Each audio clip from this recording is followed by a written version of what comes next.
Now, spare a thought for the athletes training for the Paris Olympics beginning next month.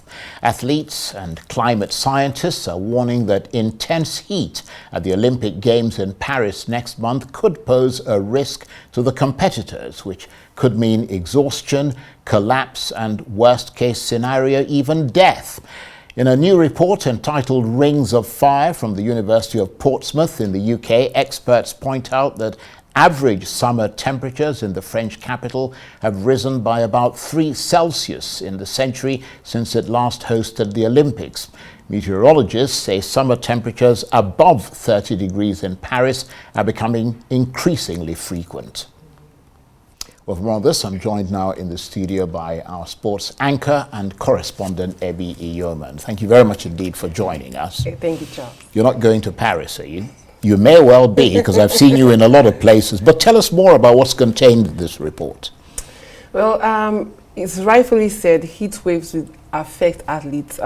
We know that in recent years, especially at the last Olympics, we had 1 in 100 athletes having illnesses from heat wave, be it heat stroke, collapsing, vomiting during races.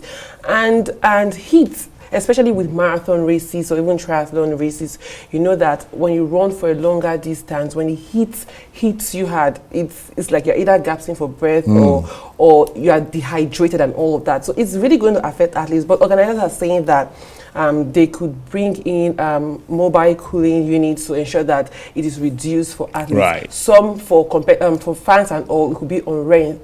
But we had last 2 years at the Qatar World Cup, we had a country like Qatar. Yeah, that's a very hot country. Yes, very hot country. Yeah. But what they did was to put air conditions in the stadiums and even on the streets.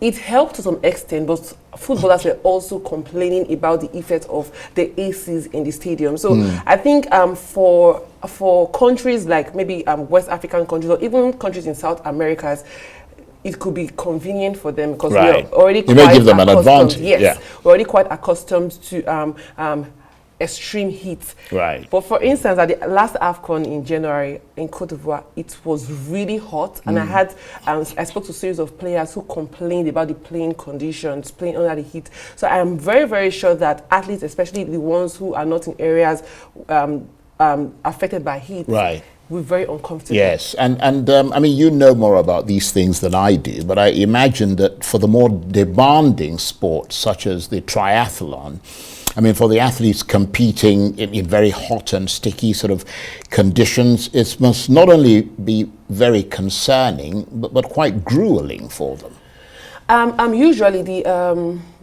estimated degrees Celsius, usually like 22 degrees Celsius, but when it gets to like 25, 27, in this case in France, saying from 33 to 40, so it's going to be really extreme and to affect them a lot, because I know that athletes usually prefer to run in place of low altitude, but at this point it's going to be difficult for them. But they're also saying that most of these races will be run very early in the morning to ensure that it is still relatively cool, and also athletes will have air conditions in their rooms, just different measures to ensure that it is not as unbearable as others. But some countries like the US, Australia and all, they are saying that they will bring in their own air conditions, yes, for their athletes. Okay. Well, that's interesting, because I was going to ask you, are there rules around these kinds of developments, and you know, where the competition times or days can be altered if temperatures get to be too extreme? But I mean, they're going to use technology to try and sort of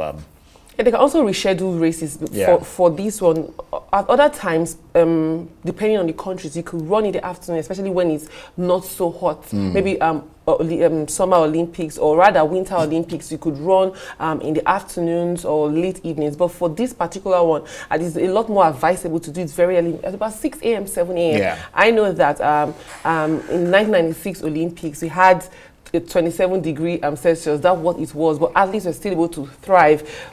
with different measures. So Right. at this one, compared to Tokyo Olympics, it was really hot there. For it to be hotter, I think athletes should actually lay out complaints where they have to, because you do not want to see cases of athletes or more athletes getting affected in a bad way, especially with all the preparations that have been put in place ahead of this particular Olympics. Yeah, and I mean, I don't mean to be banging on about the triathlon, but unlike, for example, maybe tennis or maybe football, where you can sort of take breaks, I mean, you're just supposed to push through with something like the triathlon, and that must be really be taxing on an athlete. It's going to be taxing, but I think it's also going to give unfair advantage to the athletes, especially.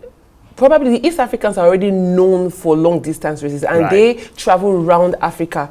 You have athletes from Kenya competing in races in Nigeria. You have them competing in races in Ghana. So they're already used to the level of heat in Nigeria and all that. So if they go to France, it's going to be like a normal thing for them. But the athletes who are in the Netherlands, in the US, they are going to be affected. Even the tennis players. I remember that at the last Olympics, Dani Medvedev of Russia kept on complaining and having to take breaks, water breaks and all that. But it is not so feasible, except in a case where they will have to stop the timing for athletes to take breaks. I don't think that is really applicable in triathlon. Sure. But so, I mean, you've talked about what they're planning to do with, for example, their sports federations and all that, bringing air conditioners and so on in. But what's the best way on a personal, I mean, for example, a lot of African countries or whatever, where they're probably not going to bring in air conditioners and things. I mean, what's the best way to prepare for an athlete in such circumstances? I guess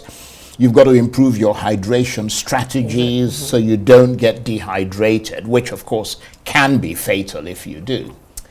Yes, you drink a lot of water, but even at that, when you drink, except you are going to be drinking water every 5-10 minutes because you sweat profusely, just sitting, not even doing anything. For instance, in Cote d'Ivoire, we fans had to get big jars of water to drink consistently. But aside drinking, I also think that the athletes should have a lot of rest period ahead of these races, because that it's going to be a very trying time. A lot of federations, especially the ones here in West Africa or Africa, probably will not be able to afford it. So they should prepare. There's about maybe 40 days to the Olympics. They should know that this is what has to be applicable. Get glucose. I know that other energy drinks are not allowed. It could be performance enhancing, but you could get glucose and all that to boost the energy naturally off. Well, what about nutrition? I mean, should you sort of eat lighter foods, for example, more salads and things, and less sort of carbohydrates? Yeah, usually even without intense weather conditions, athletes are not advised to eat heavily when they have competition. So I think that should apply to them. But still, it will be easier for countries that are wealthy to control it than countries back here to control it, because most of them won't struggle to even send athletes to this kind of competition. So whether we like it or not, no matter the measures put in place, some athletes will be disadvantaged during these Olympics. Well, thank you very much. That's been very illuminating. Iyomon is Arise sports anchor and correspondent.